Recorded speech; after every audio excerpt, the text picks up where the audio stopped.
आप में से कितने लोग नारद मुनि को जानते हैं? हाथ खड़ा करिए। वर्ल्ड फेमस नारद मुनि। अगर आज इंस्टाग्राम पे उनका अकाउंट होता तो कितने मिलियन सब्सक्राइबर होते? तो विराट कोहली और नरेंद्र मोदी को भी पीछे छोड़ देते। कौन हाथ खड़ा करके बता सकता है कि नारद मुनि के बारे में 3 पॉइंट्स, कोई भी 3 बातें जो आप जानते हैं नारद मुनि के बारे में? ब्रह्मा जी के पुत्र हैं, ठीक है। भगवान नारायण के भक्त हैं।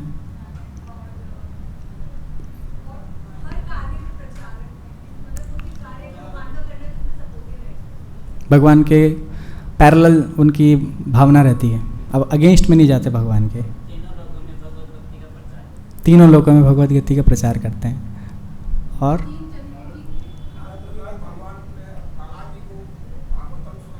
किसको सुनाया था? प्रहलाद महाराज को, जी। किसको? ध्रुव महाराज को, जी। और कुछ? गुरु परंपरा में आते हैं। और जी,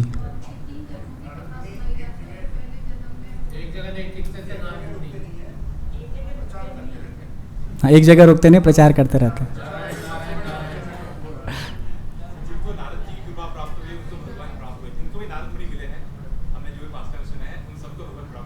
जी, जिसको भी नारद मुनि मिले, ऐसा कोई भी नहीं है जिसको भगवान नहीं मिले। तो ये जो श्लोक भी है, ये भी नारद मुनि द्वारा बोला गया है। किसको बोला गया है? व्यासदेव जी को बोला गया है। तो हमारे श्रीमद् भागवतम के अंदर एक उक्ति आती है, स्वयंभू नारद शंभु कुमारः कपिल मनु प्रहलाद जनक भीष्म बलिर्वैयासकी वयम। तो जो 12 महाजन हैं, 12 अथॉरिटीज़ है हरे कृष्णा मूवमेंट में, जैसे जीबीसी है वैसे हमारे ऑल ओवर गौड़ीय संप्रदाय में भी जीबीसी है, गवर्निंग बॉडी काउंसिल, और उसमें 12 महाजन हैं। उसमें है स्वयंभू ब्रह्मा जी, नारद जी, स्वयंभू नारद शंभु शिव जी, कुमार कपिल मनु कुमार जी, कपिल देव, मनु, प्रहलाद जनक भीष्म प्रहलाद महाराज, जनक महाराज, भीष्मदेव, बलिर वैयासकी वयम बलि महाराज, सुखदेव गोस्वामी एंड यमराज जी। तो ये नारद मुनि यही श्लोक बोल रहे हैं। कहाँ बोल रहे हैं? ये श्लोक को कहाँ बोला गया है? जगतपुरा, मानसरोवर, निर्माण नगर, बद्रीनाथ के वहाँ पर। कौन कौन बद्रीनाथ गया है? देखा है आपने वो जगह?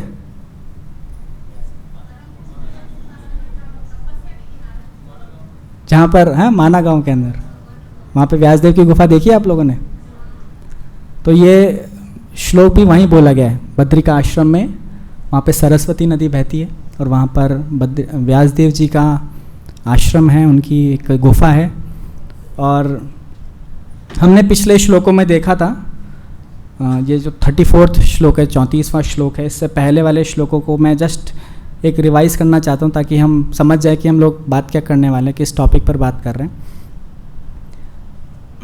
तो व्यासदेव जी बहुत उद्विग्न होते हैं, उन्हें समझ में नहीं आ रहा था कि वो क्या करें, बहुत परेशान है। तो जब शिष्य परेशान होता है तो गुरु उनको आदेश देने के लिए आ जाते हैं, अगर सिंसियरिटी है तो।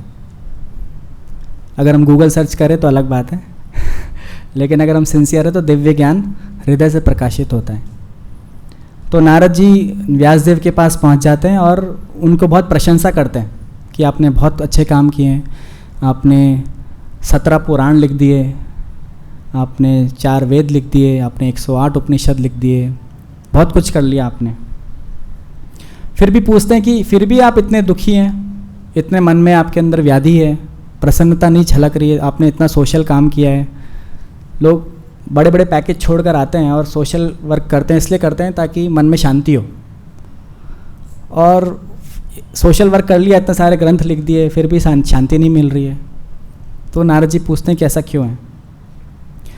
और जब व्यासदेव ये सुनते हैं नारद मुनि के वचन, तो वो भी एक्सेप्ट कर लेते हैं झूठ नहीं बोलते कि नहीं नहीं गुरुदेव मैं तो एकदम बढ़िया, सब चंगा चल रहा है ऐसा नहीं था।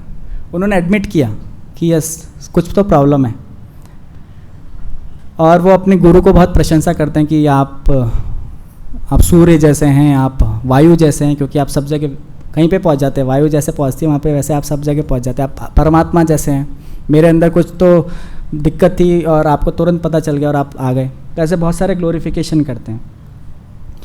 तो जब नारद मुनि कंफर्टेबल हो जाते हैं कि यस व्यासदेव सबमिसिव हैं, हम्बल हैं और मेरे से आदेश लेना चाहते हैं, तो जाके गुरु उनको उनके कार्य के अंदर गलतियाँ निकालते हैं।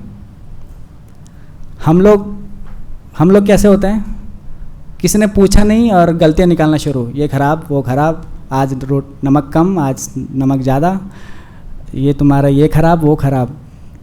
लेकिन यहाँ पर नारद जी सिखा रहे हैं कि जब तक व्यासदेव उसके लिए रेडी नहीं थे सुनने के लिए, उनसे करेक्शन पाने के लिए रेडी नहीं थे, नारद जी ने नहीं करेक्शन नहीं किया, उनको गलतियाँ पॉइंट आउट नहीं की कि ये तुम्हारी गलतियाँ है। जब नारद जी समझ गए कि व्यासदेव अब लग रहा है कि हाँ उस मूड के अंदर है, सबमिसिव मूड में है, रिसेप्टिव मूड के अंदर है, तो उनको वो गलतियाँ बताते हैं। वो 2 गलतियाँ बताते हैं। पहला गलती बताते हैं कि आपने 17 जो ग्रंथ लिख दिए, 17 पुराण लिखे, 108 उपनिषद लिखे, 4 वेद लिखे, इसके अंदर प्रचुर मात्रा के अंदर भगवान का ग्लोरिफिकेशन नहीं किया आपने, प्रचुर मात्रा में। थोड़ा बहुत किया इधर उधर, थोड़ा 10 नंबर का चश्मा लगा के देखना पड़ेगा, मोटा चश्मा कि कहाँ का प्रशंसा करी है, तो किया है लेकिन थोड़ा मात्रा में किया है। और जो फोकस किस पे कर दिया, 4 पुरुषार्थों पे फोकस कर दिया। 4 पुरुषार्थ क्या है? हाँ, धर्म अर्थ काम मोक्ष, 4 पुरुषार्थ। और पंचम पुरुषार्थ क्या है? भक्ति। और छठवा पंचम पुरुषार्थ कृष्ण प्रेम, जो चैतन्य महाप्रभु सिखाने आए थे। तो नारद जी बोल रहे हैं व्यासदेव को कि तुमने 4 पुरुषार्थों पर बहुत ज़्यादा फोकस कर दिया और भगवान का ग्लोरिफिकेशन किया थोड़ा थोड़ा थोड़ा, प्रचुर मात्रा में नहीं किया। तो ये 2 गलतियाँ तुम्हारी। और उन्होंने ये भी पता है कि ऐसा नहीं कि ग्रंथ लिख दिए तो मैंने ग्रंथ लिख दिए बस हो गया, मेरा काम था हो गया। उन्होंने बताया कि ग्रंथ भी 2 तरह के होते हैं। मतलब उस टाइम तो ये शेक्सपियर के नावल तो थे नहीं, उस टाइम पर हैरी पॉटर का वो तो था नहीं बुक्स, और उस टाइम पर वो कौन है रिच डैड पुअर डैड, और वो चेतन भगत की बुक्स तो थी नहीं। उस टाइम पर तो सारे शास्त्री थे उस ज़माने में। तो उन शास्त्रों को भी 2 हिस्सों में बांटा। 2 हिस्से कौन से थे? एक तो जो लिटरेचर जो कौवे जैसे इंसानों को पसंद आते हैं, कौवे जैसे कौवा होता है ना, हमेशा गंदगी में ही जाएगा। गाँवों के अंदर अगर आप गए हो कभी शादी में तो पत्तले फेंकते हैं पीछे और वहाँ पे आपको कौन मिलेगा? कौवे मिलेंगे। तो कौवे हमेशा कहाँ जाएंगे? गंदी जगह पर जाएंगे। और एक शास्त्र होते हैं जो हंस रूपी लोगों को पसंद आते हैं। तो हंस को आप देखेंगे हमेशा साफ़ सुथरी जगह पर रहेगा, एकदम जहाँ पर हरियाली रहेगी, जहाँ पे एकदम प्लेन एकदम घास रहेगी, बहुत अच्छी जगह पर रहेगा, गंदगी जगह पर नहीं रहेगा हंस।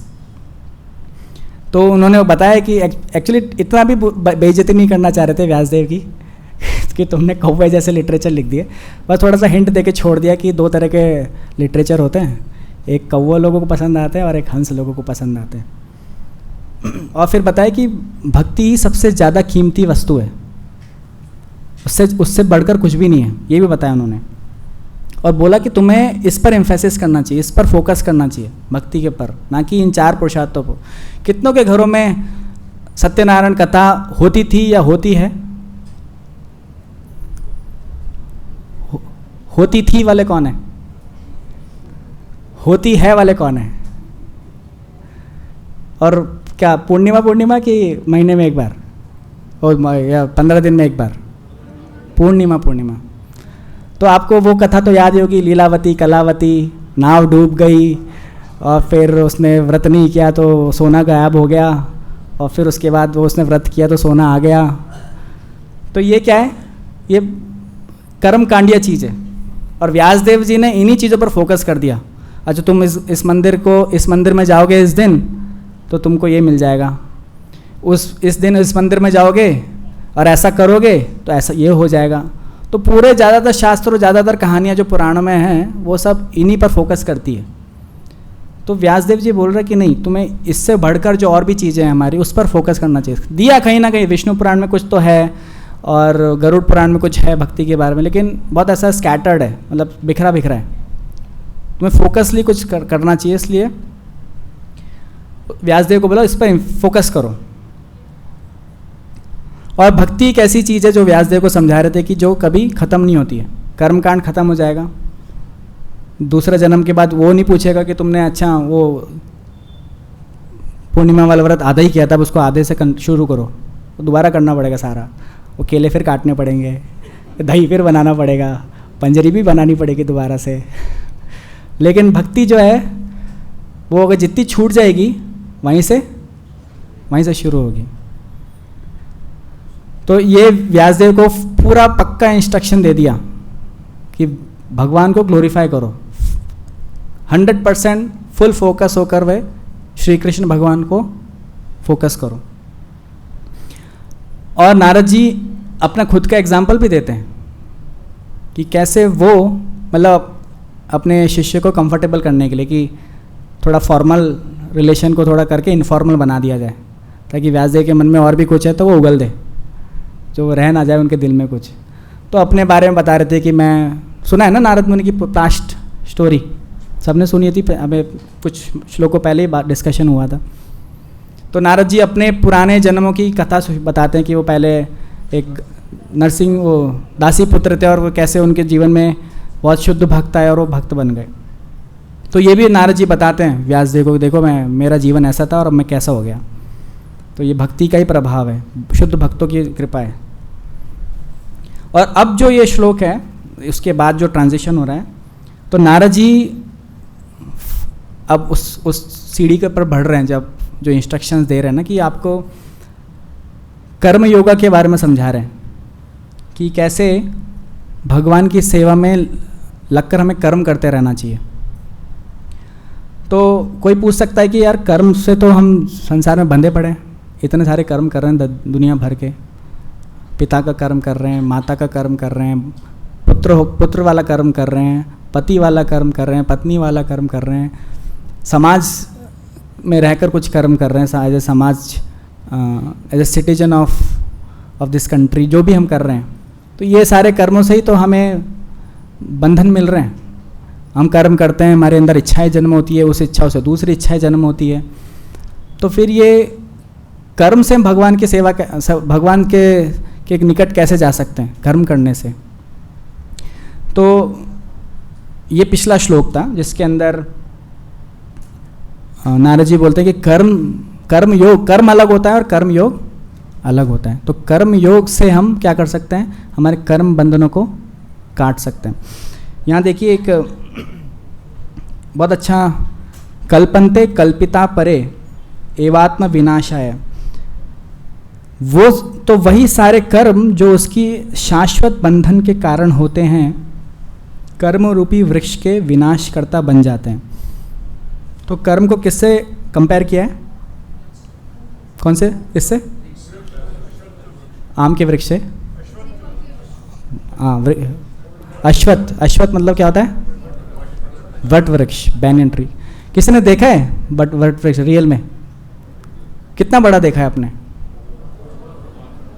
इतना बड़ा इतना बड़ा, कितना बड़ा? आपने सुना कलकत्ता के अंदर एक वट वृक्ष है, हाँ, जेसी बोस बोटानिकल गार्डन के अंदर। कितना बड़ा है वो? बहुत बड़ा, इतना बड़ा 3.5 एकड़ का है वो एक पेड़। कितने एकड़ का है?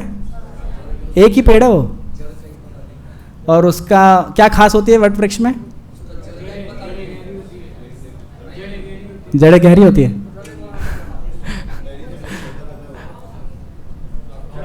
जड़ ऊपर से निकलती है, राइट। तो हमारे कर्मों को भी उसी से कंपेयर किया है कि पता ही नहीं कहाँ से शुरू हुआ था और कहाँ खत्म हो रहा है। अच्छा, धृतराष्ट्र के कितने बच्चे थे? पक्का? हाँ, धृतराष्ट्र के कितने बच्चे थे? हाँ, क्या? 101? कंफर्म? लॉक कर दे। धृतराष्ट्र के 102 बच्चे थे। 100 पुत्र थे, ठीक है, एक पुत्री थी और एक मेड से उनको एक युयुत्सु भी था। तो कितने हुए? 102। गांधारी के नहीं पूछा था, धृतराष्ट्र के पूछा था। तो धृतराष्ट्र के कितने पुत्र थे? बच्चे थे 102 बच्चे। धृतराष्ट्र बहरे थे, राइट? अंधे, अंधे थे। क्यों थे अंधे? जन्म से अंधे थे। तो हमारे महाभारत के अंदर एक कथा आती है, और ये मैं कथा इसलिए बताना चाहता हूँ कि हमें समझ में आए कि कर्म कैसा वृक्ष रूप बन जाता है। जो एग्जाम्पल दिया है यहाँ पर वट वृक्ष का, बरगद के पेड़ का, जिसका कोई और छोर नहीं है, पता ही नहीं कहाँ से शुरू होता और कहाँ ख़त्म हो रहा है, कोई नहीं जानता। तो वैसे ही हमारे कर्म होते हैं, और ये धृतराष्ट्र का जीवन इसका साक्षात उदाहरण है। जब सारे पुत्र मर गए धृतराष्ट्र के और महाभारत खत्म हो गई, पांडव जीत गए, तो कृष्ण उनसे मिलने आते हैं। तो धृतराष्ट्र अब अपनी सारी भड़ास निकालना चाहते थे, बोले बहुत हो गया अब। वो पूछते हैं उनसे कि मुझे बताइए कि मैंने ऐसा क्या कर्म किया कि मुझे इस उम्र के अंदर, बुढ़ापे में, इतना खतरनाक पुत्र शोक मिल रहा है। एक नहीं, दो नहीं, 100 पुत्रों का शोक। ऐसे मैंने कौन से कर्म किए थे? तो कृष्ण उनको सोचते हैं कि चलो इसका सस्पेंस ख़त्म करते हैं, इसको भी थोड़े मरने से पहले शांति मिले। ऐसे बेचैन होकर मरेगा तो और नरक जाएगा। तो कृष्ण उसकी बेचैनी दूर करने के लिए उसका हार्ट ओपन करते हैं, उसको पिछले जन्म में उसको थेरेपी पे लेके जाते हैं, 5 लाइफ रिग्रेशन पर। बोलते 50 जन्मों पहले तुम एक शिकारी थे, और जब तुम शिकारी थे तो तुम इतने निर्दयी हो गए, शिकार करते करते तुमने अपने जो पक्षी पकड़ने का जो जाल होता है उसमें आग लगा दी, और आग लगा के उसको एक पेड़ पर फेंक दिया, और उस पेड़ में बहुत सारे चिड़िया थे। उस आग से क्या हुआ? बहुत सारे चिड़िया मर गए और अंधे भी हो गए, और बहुत सारे चिड़िया उड़ भी गए। तो वो जो 100 चिड़िया उस टाइम पे क्या हुई? अंधी हो गई, मर गई। अब ये कर्मा लगना था हंटर को, लेकिन इस शिकारी ने अगले जन्म में अच्छे कर्म करने शुरू कर दिए। अच्छे कर्म करा, फिर और अच्छे कर्म कर रहा है। अब अच्छे कर्मों को क्या मिलता है? पुण्य मिलता है, और बुरे कर्मों को क्या मिलता है? पाप मिलता है।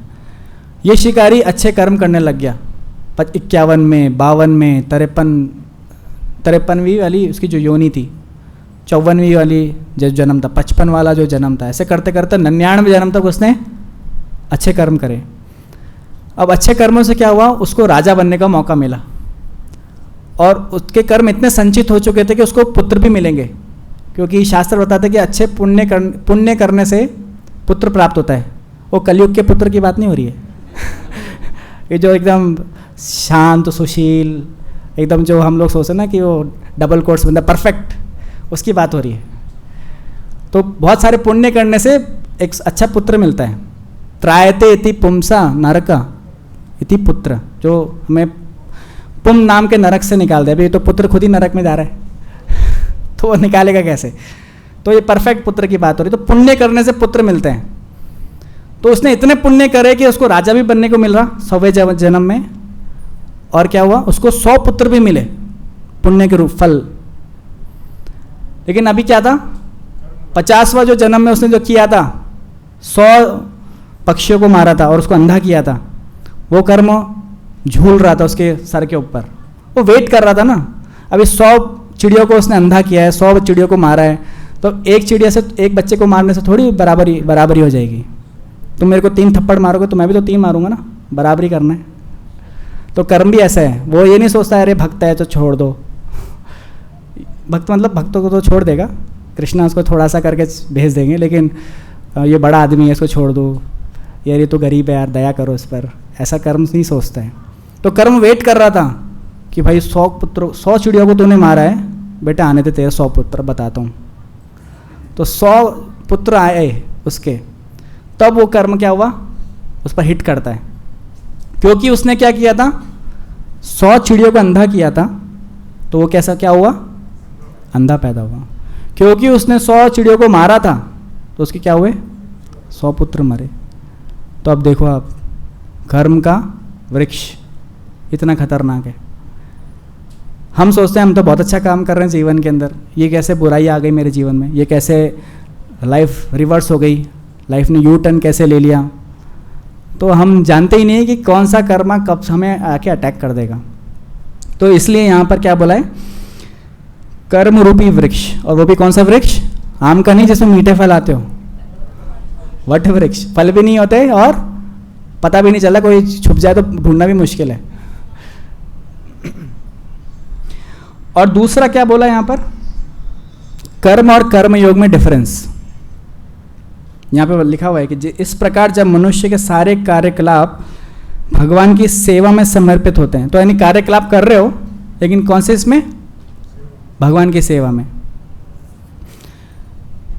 हम सब जानते हैं कि श्रील प्रभुपाद जी सबसे पहले कहाँ गए थे, पाकिस्तान, हैं कहाँ पे, जगन्नाथपुरी अमेरिका गए थे, क्या करने गए थे, वीज़ा लगवाने, प्रचार करने। तो जो प्रभुपाद जी के जो शिष्य थे, जो शुरू में बने थे, जैसे एक शिष्य था उनका ब्रूस नाम से, जो बाद में उसका नाम क्या हो जाता है, क्या हो जाता है ब्रू, वो हैवी से जो थे ना, ब्रह्मानंद, यस ब्रह्मानंद दास। तो ब्रह्मानंद जी जो थे वो बहुत शुरू से जुड़ गए थे न्यूयॉर्क के अंदर प्रभुपाद जी से। तो उनका जॉब लगा था एक स्कूल में टीचर के रूप में, पढ़ाई कर ली थी और जॉब लग गया था स्कूल के अंदर। तो अब वो प्रभुपाद जी के लेक्चर सुनते थे, कीर्तन करने आते थे, तो उनको इंस्पिरेशन हुआ कि मैं प्रभुपाद जी की फुल टाइम सेवा करूँगा, ये काम करना माया है। तो प्रभुपाद जी को उन्होंने बोला कि प्रभुपाद जी ये जॉब तो मेरी लग गई, लेकिन मैं इसको रिज़ाइन देना चाहता हूँ, ये माया में पढ़ना नहीं चाहता, मैं आपकी सेवा करना चाहता हूँ। बोले तुम जो बोल रहे हो माया है। बोले क्या, मैंने तो आपके लेक्चरों में सुना है। बोले ये सब भौतिक चीज़ें माया है। तो प्रभुपाद जी ने समझाया कि माया तब है जब वो काम हम अपने इंद्रियों के लिए करें, कि मैं जो काम कर रहा हूँ उससे जो पैसा आएगा उससे मैं पीवीआर जाऊँगा, उससे मैं आईपीएल का एक टिकट खरीदूँगा, उसके अंदर मैं एक दुबई जाऊँगा, उसके अंदर मैं एक क्रूज़ करूँगा, उसके अंदर मैं एक रिवॉल्विंग रेस्टोरेंट में खाना खाऊँगा, ये माया है। लेकिन अगर उसी काम से जब हम भगवान की सेवा करें तो वो काम क्या है, सेवा। तो जब ब्रह्मानंद दास जो जॉब छोड़ना चाहते थे, उन्होंने क्या किया, वो जॉब कंटिन्यू रखी, क्योंकि Prabhupada ji just movement start ही किया था और उनको धन की बहुत आवश्यकता थी। तो ब्रह्मानंद जी जॉब करते थे सुबह से शाम तक, और पूरा का पूरा जो उनको सैलरी मिलता था वो प्रभुपाद जी के चरणों में रख देते थे, और प्रभुपाद जी उससे रेंट भरते थे, उससे बुक्स छापते थे। तो वो कर्म क्या हो गया, कर्म योग हो गया वो। और बहुत सारे ऐसे डिवोटीज़ हैं, श्याम सुंदर प्रभु का नाम आपने सुना है किसी ने, प्रभुपाद जी के डिसाइपल थे। वो वन ऑफ द इंस्ट्रूमेंट थे वो जॉर्ज हैरिसन को से दोस्ती करने में और जॉर्ज हैरिसन को भक्त बनाने में। और जॉर्ज हैरिसन भी बहुत अच्छा एग्जाम्पल है कर्म योग करने का। प्रभुपाद जी से मिलने से पहले वो हॉलीवुड के सॉन्ग गाता था, और प्रभुपाद जी से जुड़ने के बाद उसने क्या किया, माई स्वीट लॉर्ड गाया।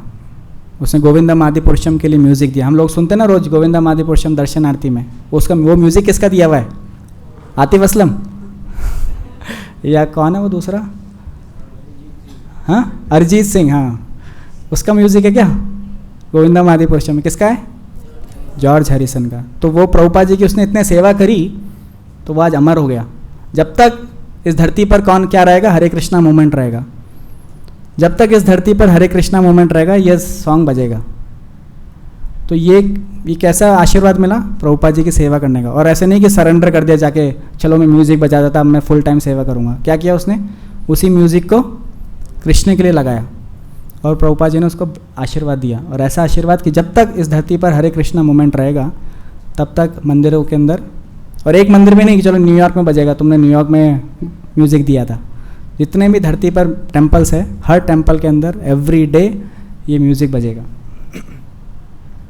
और श्याम सुंदर प्रभु के बारे में भी बताया जाता है कि वो पहले वुड कटर थे, कारपेंटर थे बेसिकली।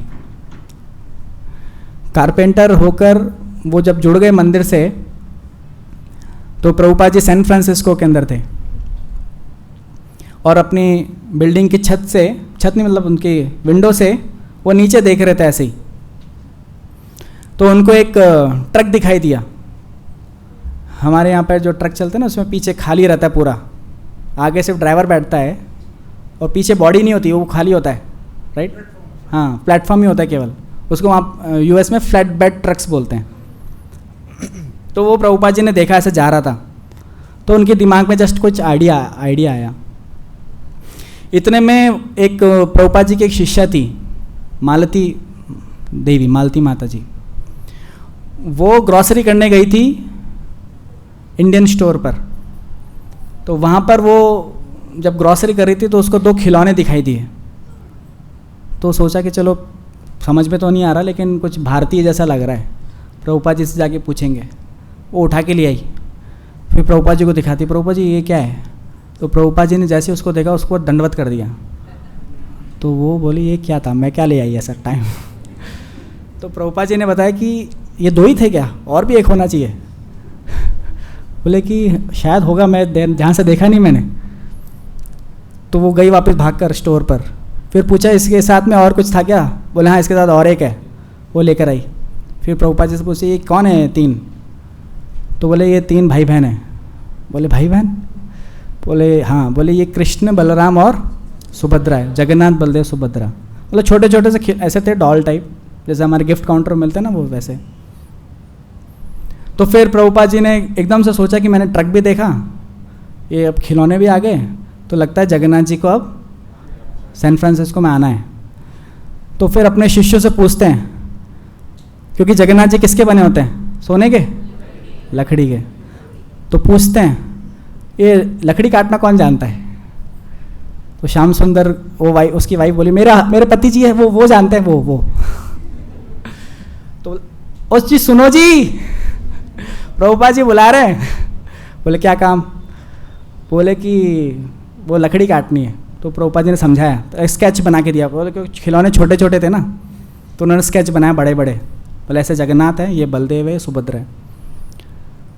तो श्याम सुंदर क्योंकि प्रभुपाद जी की पूरा सरेंडर था वो, तो उसने लकड़ी कारपेंट्री करना शुरू किया, मूर्ति बनाना शुरू किया।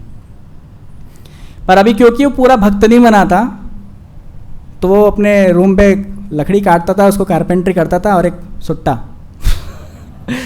सुट्टा 2 सुट्टे बनाते बनाते वो कर भी रहा है और वो कारपेंट्री भी कर रहा है। तो बड़े दिन हो गए, प्रभुपाद जी ने देखा यार अभी तक बना ही नहीं है, क्या बात है? तो गए उसके घर पर, एक दिन नॉक किया, वो बना रहा था, वो कर रहा है जगन्नाथ जी ऊपर कुछ कर रहा है। तो प्रभुपाद जी ने देखा यार ये तो सिगरेट पी रहा है और जगन्नाथ जी बना रहा है। तो बड़े टॉलरेट किए, श्राप नहीं दे दिया दुर्वासा मुनि की तरह। बोले तूने कैसे ऐसा किया? वो प्रभुपाद जी का काम नहीं श्राप देना, वो दुर्वासा मुनि करते हैं। तो प्रभुपाद जी ने टॉलरेट किया, बोले कि ये भगवान और तुम्हारे बीच में ये सिगरेट ही बची है बस, बाकी सब ठीक चल रहा है। तो फिर ये बात उसको बहुत हिट करी कि यार सही बात है कि मेरे और भगवान के बीच में सिगरेट ही है बस, हम दोनों के बीच में कोई तीसरा। तो तीसरा था वो सिगरेट। तो उन्होंने से सिगरेट छोड़ दी।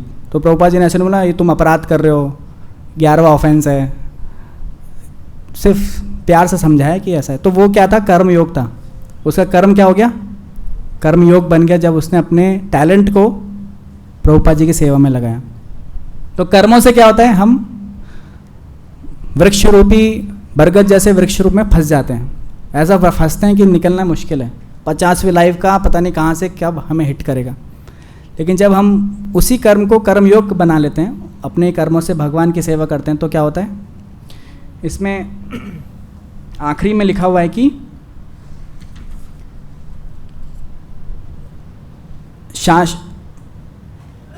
इस सेवा वृत्ति से प्रेरित होकर महापुरुष अपनी कृपा प्रदान करने के लिए अधिक इच्छुक होंगे।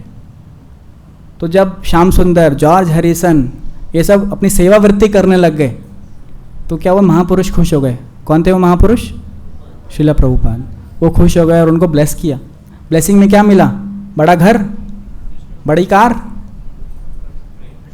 कृष्ण प्रेम मिला। और कृष्ण प्रेम का मतलब क्या है, नो मोर मटीरियल अट्रैक्शन। हम लोग कितने लोग सुबह सुबह उठकर चाय पीते हैं, सच सच बताना चाय पीते हैं सब लोग सुबह उठकर। तो हम भारतीयों से चाय का जो आदत है वो नहीं छूटता है। बोले चाय के बिना तो सिस्टम काम नहीं करेगा एक अखबार चाहिए और चाय चाहिए, बेड टी चाहिए। लेकिन जो वो अंग्रेज थे, वो चाय छोड़िए, चाय से जो ऊपर 10 गुना जो एडिक्शन होता है, उससे भी 10 लेवल के हायर एडिक्शन, उससे भी वो ग्रस्त थे। और कृष्ण प्रेम में उनको ऐसा प्रभुपाद जी ने फंसाया कि वो चाय तक नहीं पीते। कितने लोग लहसुन प्याज खाते हैं, जिन्होंने हाथ खड़े है वो ऑनेस्ट है, और बहुत सारे ऐसे भी होंगे जिन्होंने हाथ खाते लेकिन खड़े नहीं किए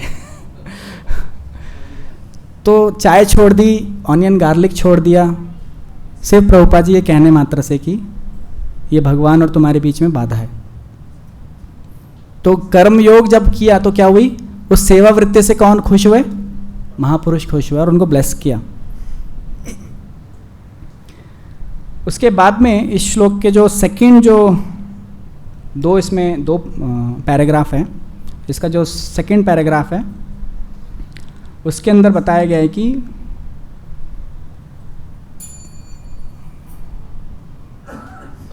सारांश ये है कि मनुष्य को सर्वप्रथम, सारांश पर आ गए हम, घंटी बज चुकी है सारांश ये है कि मनुष्य को सर्वप्रथम ऐसे शुद्ध भक्तों की संगति खोजनी होती है जो ना केवल वेदांत के पंडित हो अपितु स्वरूप सिद्ध तथा भगवान श्री कृष्ण के अनन्य भक्त हो। तो प्रभुपाद जी बेसिकली सारांश बता रहे कि ये होता कैसे। ये इतना बड़ा जो वृक्ष, वट वृक्ष था, जो बरगद का पेड़ था, वो कटेगा कैसे। अब धृतराष्ट्र तो फंस गए, 50वें जन्म में जो किया वो अब भुगत रहे हैं 100वें जन्म के अंदर। तो अगर हमें अभी एटलीस्ट थ्योरेटिकल पता चल जाए कि यार ऐसा होता है, तो इस वट वृक्ष को काटेंगे कैसे। तो प्रभुपाद जी बोलते हैं, मैं तुम्हें सारांश बताता हूँ, टेंशन नहीं लेना ज़्यादा, छोटा छोटा बिल्कुल समरी के अंदर। सबसे पहले क्या करना है, शुद्ध भक्तों की संगति करनी है, सबसे पहली चीज़ है वो हो गया तो बाकी चीज़ें अपने आप फॉलो करेगी। नारद मुनि की स्टोरी सुनी थी सबने अभी, उसमें क्या हुआ था, नारद मुनि को कौन मिले, रावण मिले, महापुरुष मिले, भक्ति वेदांत प्रभुपाद जी लिखते हैं उसके अंदर परपोर्ट के अंदर, भक्ति वेदांतिस्ट मिलते हैं उसके अंदर, यानी जो शुद्ध भक्त एकदम हायर लेवल के शुद्ध भक्त हैं। और उनका संग करके, उनका महाप्रसाद लेकर उन्होंने क्या गए, वो भगवान के प्रति आसक्त हो गए। और एक कथा आती है कि जब इंसान शुद्ध भक्त के संपर्क में आता है, तो नारद मुनि तो पर्सनली शुद्ध भक्त के संगत में आए थे, पर्सनली उनके गांव के अंदर महापुरुष आए और वो पर्सनली मिलते हैं। ये कथा आती कि वो पर्सनली नहीं मिले शुद्ध भक्तों से, सिर्फ उनकी वाणी के संपर्क में आते हैं। और क्या होता है, तो एक शुद्ध भक्त की वाणी भी कितनी पावरफुल है ये इस कथा में समझाया गया है। एक देश है अजरबैजान, सुना है नाम आपने, पड़ोसी हमारा, कहाँ पर है, रशिया के पास है। तो पहले यूएसएसआर में ये सब कंट्री आते थे, अजरबैजान, कजाकिस्तान और ये सब, उज्बेकिस्तान, ये जितने भी स्थान है ना वो सब उधर ही थे। तो बाद में यूएसएसआर टूट गया, रशिया बन गया और ऐसे छोटे छोटे कंट्रीज बन गए। तो अजरबैजान के अंदर बहुत सारे भक्त लोग एक बार बुक डिस्ट्रीब्यूशन के लिए जाते हैं, प्रभुपाद जी की बुक्स डिस्ट्रीब्यूट करने के लिए। तो वहाँ पर एक बहुत ही ओल्ड एक माता जी होती है, वो कुछ भगवत गीता और कुछ छोटी छोटी पुस्तकें ले लेती है भक्तों से। भक्त लोग चले जाते हैं, वो उनके पास पुस्तक रह जाती है और वो पढ़ने शुरू करते हैं उसको। पढ़ने के बाद पूरे कन्विंस हो जाते हैं कि जो प्रभुपाद जी बोल रहे हैं एकदम सच है। Krishna is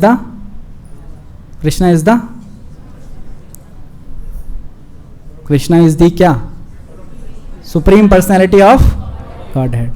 Krishna is the supreme personality of God head. ये क्या निकल गया? कंक्लूजन। ये समझ में आ गया पूरी भगवत गीता पढ़ने के बाद उन माता जी को। वो थी 70-80 साल की। अब वो पुस्तक पढ़ने के बाद देख रही है कि ये इनका मंदिर है कहाँ, या मतलब इनका सेंटर कहाँ है, क्या करते हैं लोग, कहाँ पर रहते हैं, तो देख रही थी। तो कहीं एड्रेस मिल गया कि इस पास में ही किसी दूसरे पास वाले देश में उनका था। तो सब कुछ छोड़ छाड़ के वो वहाँ पहुँच गई। बोले मेरे को थोड़ा सा एक रहने मात्र का जगह दे दो, बाकी मैं सेवा करूँगी खूब।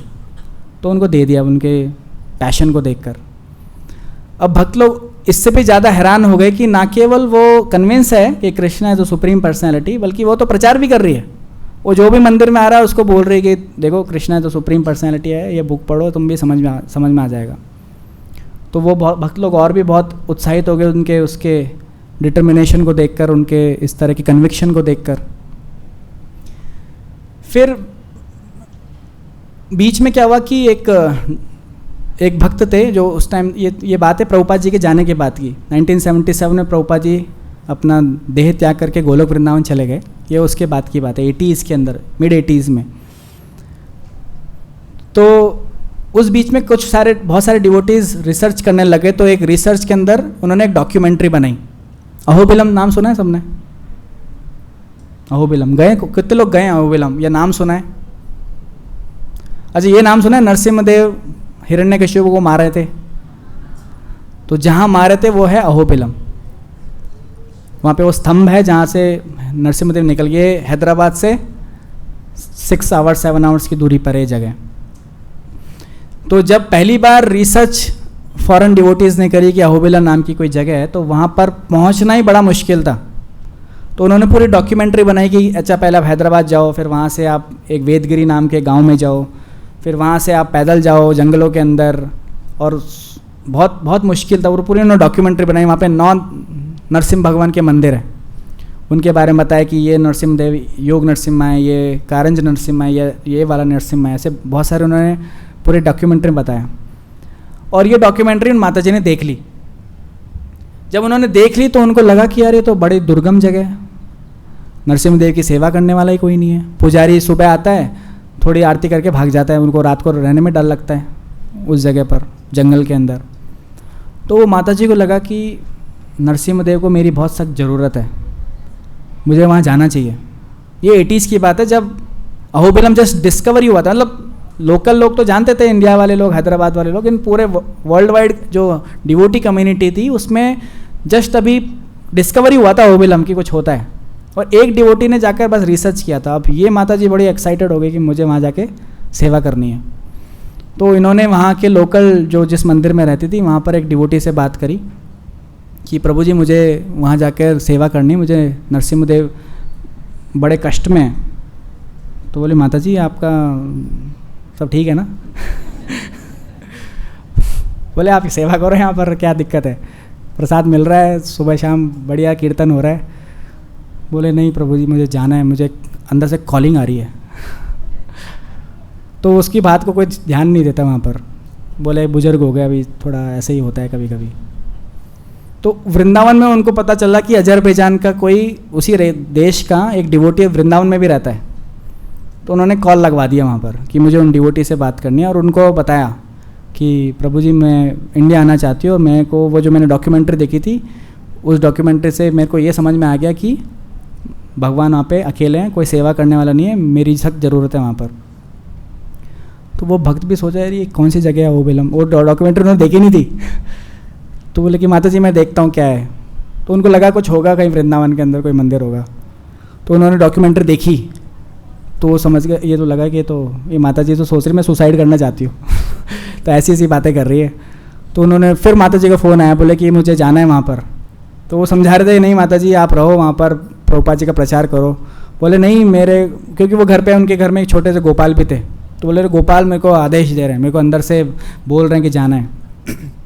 बहुत फोर्स किया, तो सोचा कि चलो इनको इंडिया बुला लेता हूँ, थोड़ा वृंदावन घुमाऊँगा, बरसाना घुमाऊँगा और बाकी बिहारी दर्शन करा दूँगा, प्रेम मंदिर करा दूँगा, लाइटें देखेगी तो थोड़ा मन बदल जाएगा। तो फिर वो उन्होंने बोला ठीक है आप आ जाओ, आपको लेके चलेंगे वो बिलम। तो दिल्ली उतरे, दिल्ली से बोलते हैं चलो वृंदावन चलते हैं। बोले क्यों वृंदावन को जाना है? बोले नहीं आप वो बरसाना देखो, राधा रानी का महल देखो, प्रेम मंदिर देखो। बोले नहीं तुम्हें वृंदावन की लगी पड़ी है, मेरे नरसिम्हदेव वहाँ पर परेशान हो रहे हैं, मुझे वहाँ जाना है।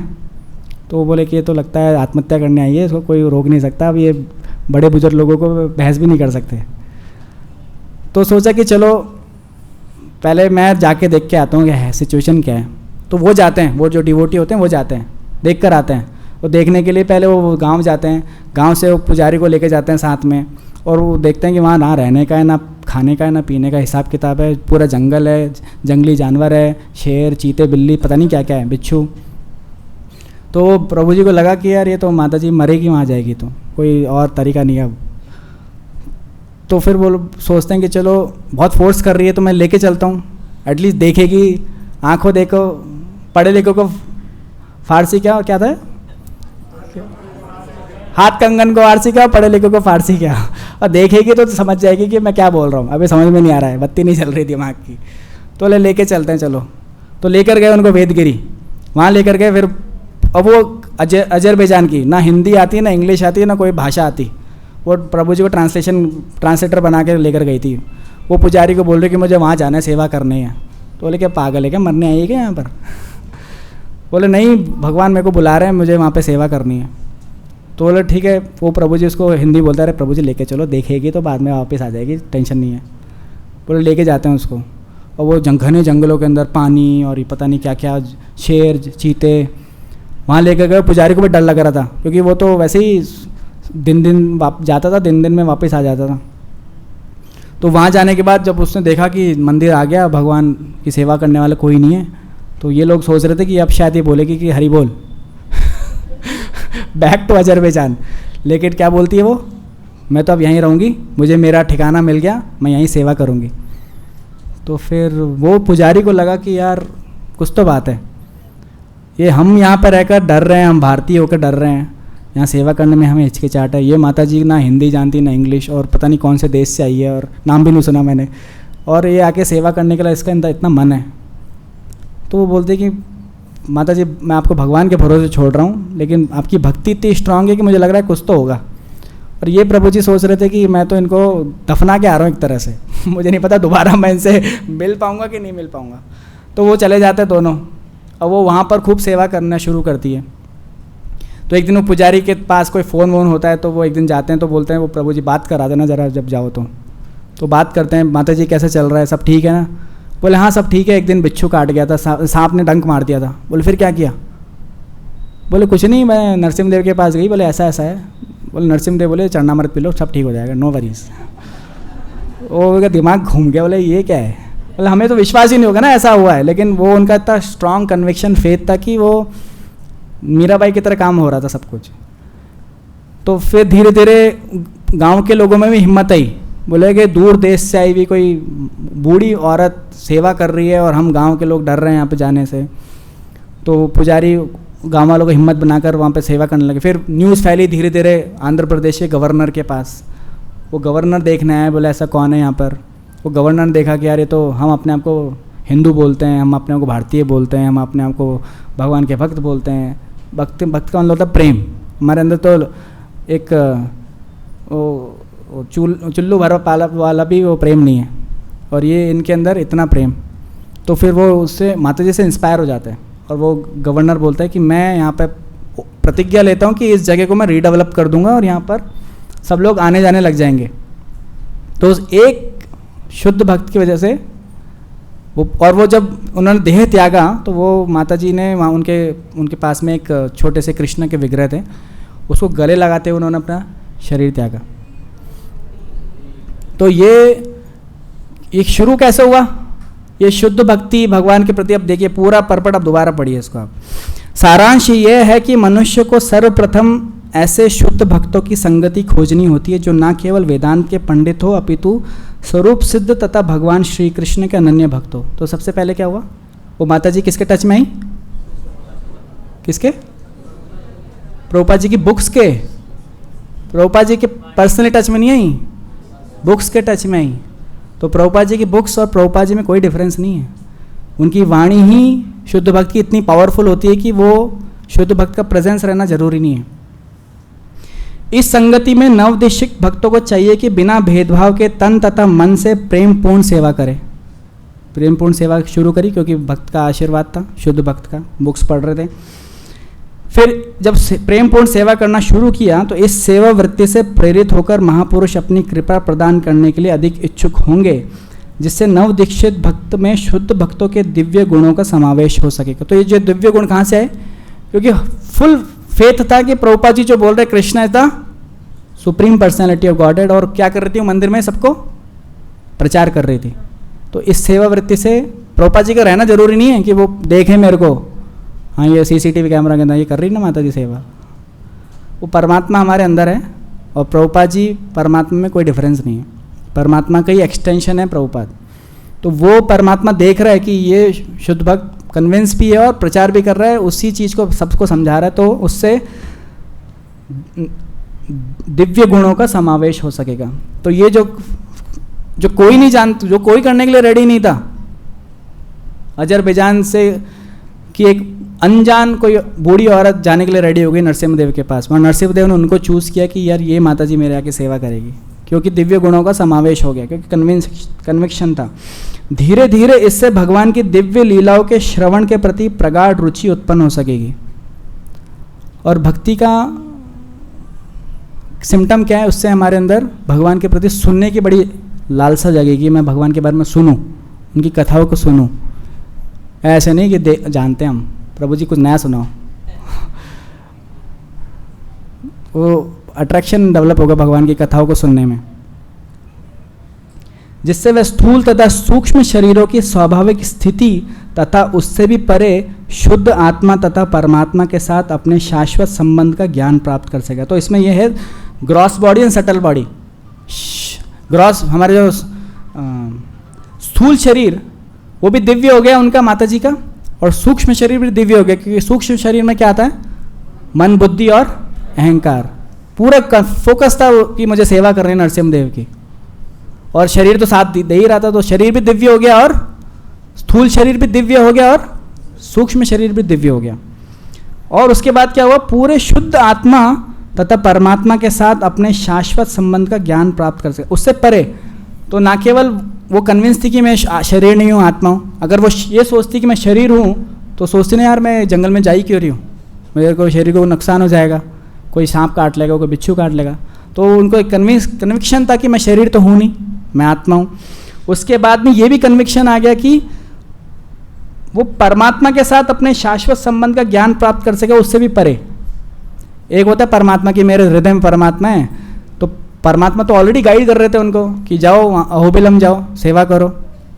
तो लोग तो सोचते हैं कि हम तो हिसाब इतना मानते हैं कि कण कण में भगवान है। सुने ना ये लोगों के स्टेटमेंट्स, दिव्य वचन उनके, श्री श्री 1008 फलाना फलाना महाराज बोलते हैं कण कण में भगवान है बोलते हैं, लेकिन उससे भी ऊपर है भगवान का साक्षात रूप। तो ये माता जी ना केवल परमात्मा लेवल से ऊपर उड़ चुकी थी, क्योंकि परमात्मा तो गाइड कर ही रहे थे, ये भी समझ गई थी वो उनका शरीर वो शरीर नहीं है, स्वयं भगवान की सेवा करना चाहती थी पर्सन। ऐसा नहीं कि ये भगवान की मैं सेवा करूंगी, इस मूर्ति की सेवा करूंगी तो शायद कोई ऐसी जगह पहुंच जाऊंगी जहां भगवान की कोई शक्ति हो। ऐसा उनका फेथ नहीं था, उनका तो यही भगवान है। ये कभी कभी मंदिर में भी लोग आते हैं भगवान के, प्रभु जी आपने भगवान को देखा है कभी? बोले पीछे कौन है, खिलौने कृष्ण बलराम। तो वो कन्विक्शन होना चाहिए। कृष्ण बलराम के सामने हम जाते हैं लेकिन हम सोचते हैं कि ठीक है तो मूर्ति है या कुछ है, लेकिन वो फेथ आ जाना कि यही भगवान है, मैं रोज़ भगवान के दर्शन कर रहा हूँ, मैं रोज़ भगवान मुझे देख रहे हैं, मैं उनको देख रहा हूँ, ये कन्विक्शन। तो अपने शाश्वत संबंध का ज्ञान प्राप्त कर सके। और ये शुरुआत कैसे हुई? ये सब कुछ शुरू कैसे हुआ? एक शुद्ध भक्त के संपर्क में आने से। आप डायरेक्टली आ जाओ या उनकी बुक्स के थ्रू आ जाओ या उनके लेक्चर के थ्रू आ जाओ। शाश्वत संबंध की स्थापना के जड़ जाने के बाद धीरे धीरे भगवान की शुद्ध भक्ति विकसित होकर भगवान के पूर्ण ज्ञान का रूप धारण कर लेती है, जो निर्गुण ब्रह्म तथा अंतर्यामी परमात्मा की परिधि के बाहर है। तो वो शक्ति से भी ऊपर उठ गई। वो ये नहीं सोची कि ये भगवान की सेवा करूँगी तो मुझे कोई शक्ति मिलेगी, या मैं किसी शक्ति के पास चली जाऊँगी, या मैं परमात्मा मेरे को दिखने लग जाएंगे। उससे ऊपर उठ चुकी थी और हायर एडवांस हो गया था उनका। ऐसे पुरुषोत्तम योग से, जिसका भगवत गीता में उल्लेख है, मनुष्य इसी शरीर में परिपूर्ण बन जाता है। इसी शरीर में हमने सुना है ध्रुव महाराज सह शरीर वो वैकुंठ धाम गए। और कौन गया था सह शरीर? कौन? तुकाराम जी। यस। तो सह शरीर गए। मनुष्य इसी शरीर में परिपूर्ण बन जाता है और उसमें सर्वोच्च मात्रा में भगवान के उत्तम गुण दिखने लगते हैं।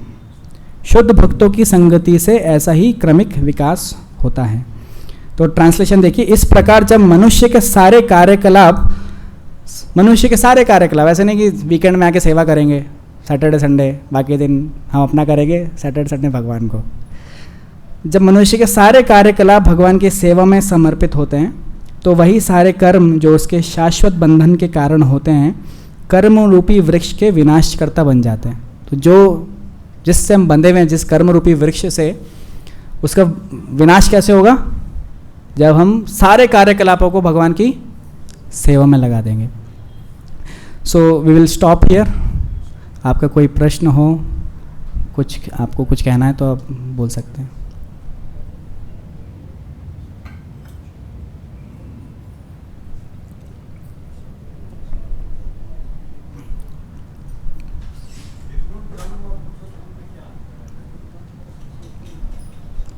माइक है क्या प्रभु?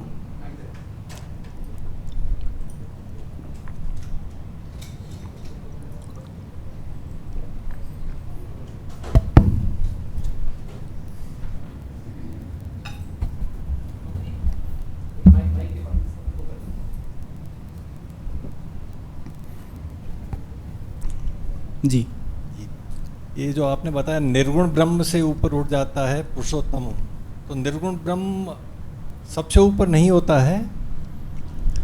क्योंकि जब हम सगुण, फिर उसके बाद में कहते हैं कि भाई विश्व रूप है, और उसके ऊपर निर्गुण, ऐसा पढ़ने में आता है गीता जी में। हाँ, तो जब हम भगवत गीता पढ़ते हैं तो हमें ये देखना है कि हम भगवत गीता का जो सोर्स है वो क्या है, परंपरा वाली भगवत गीता है कि नहीं है। अगर हम भगवत गीता को पढ़ रहे हैं लेकिन हमें ये भी, जैसे हम स्कूल में एडमिशन लेते हैं तो हम ये देखते हैं कि स्कूल के अंदर ये स्कूल का ये 10th तक है कि 12th तक है, ये राजस्थान बोर्ड है कि CBSE बोर्ड है, ये इसके टीचर अच्छे हैं कि बुरे हैं, इसके अंदर ट्यूशन लगानी पड़ेगी कि काम ऐसे हो जाएगा। बहुत सारी जांच परख करते हैं ना। एक स्कूल में जस्ट एक मटेरियल एजुकेशन लेने के लिए, एक भौतिक ज्ञान लेने के लिए इतना सोचना पड़ता है। अच्छा, इसके अंदर जब पढ़ाएंगे तो क्या होगा, प्लेसमेंट होगा कि नहीं होगा। तो सोचिए आध्यात्मिक ज्ञान लेने के लिए हमें कितनी जांच परख करनी चाहिए कि जो भगवत गीता हम पढ़ रहे हैं क्या वो ऑथेंटिक है, क्या वो परंपरा से चली आ रही है। इसलिए भगवान ने 4 परंपरा बना रखी है। और भगवत गीता में भी लिखते हैं एवं परंपरा प्राप्तम इमम राजर्षियो विदु। तो ये जो ज्ञान है भगवत गीता का, तुम्हें परंपरा से लेना है। अगर हम बिना परंपरा से लेंगे तो वो इंसान जो भगवत गीता लिख रहा है वो अपने रियलाइजेशन के आधार पर वो ज्ञान देगा। वो बोलेगा कि निर्गुण ब्रह्म सर्वश्रेष्ठ है। निर्गुण ब्रह्म भी होता है, लेकिन जिसने निर्गुण ब्रह्म का ही साक्षात्कार किया है वो निर्गुण ब्रह्म ही बोलेगा सबसे श्रेष्ठ है। उससे ऊपर होता है परमात्मा, जो ये बोलता है कि भगवान कण कण में विद्यमान है, हमारे अंदर है। वो भी गलत नहीं बोल रहा है, वो भी सही बोल रहा है, लेकिन उसने वहीं तक रियलाइजेशन लिया है, उसने वहीं तक साक्षात्कार किया है। लेकिन जो सबसे ऊपर है, जो परंपराओं में हमें आचार्यों से जो सीखने को मिला है, वह है कि स्वयं भगवान जो निर्गुण ब्रह्म के भी स्तोत्र हैं, परमात्मा के भी स्तोत्र हैं। वदंती तत्व विदस तत्वम यद ज्ञानम अद्वयम ब्रह्मेति परमात्मेति भगवान इति शब्दयते। तो ब्रह्मन निर्गुण ब्रह्म भी उन्हीं का रूप है, परमात्मा भी उन्हीं का रूप है, लेकिन उससे ऊपर स्वयं भगवान भी वो स्वयं है। तो जैसा हमारा साक्षात्कार होगा किसी इंसान से, उसका वही फेज हमें समझ में आएगा। हम सब मोदी को जानते हैं इंस्टाग्राम से, उतना ही रियलाइजेशन है हमारा। यूट्यूब और इंस्टाग्राम पर्सनली थोड़ी मिले जाकर। तो यूट्यूब वो क्या है, इंस्टाग्राम क्या है, उसका वो इम्पर्सनल फीचर है ना। पर्सनली तो मिल नहीं रहे, हम देख रहे हैं इंस्टाग्राम पे ये बोल रहा है, फिर यूट्यूब पे ये बोल रहा है। लेकिन अगर कोई और हो, जैसे हमारे प्रभु जी अमिताभ सेन, ये मधु पंडित प्रभु जी हैं, उनका साक्षात्कार भी हो, जाके पर्सनली भी मिलकर आए। हम छोटे छोटे लोग हैं, इंस्टाग्राम पे देख के खुश हो जाते हैं मोदी जी कुछ बोल रहे हैं, लेकिन जो बड़े लोग हैं जिनकी बड़ी पहुंच है वो जाके मिल के भी आते हैं, कभी कभी वो भी स्वयं उनसे मिलने आते हैं। तो ये डिपेंड करता है हमारा रियलाइजेशन कितना है।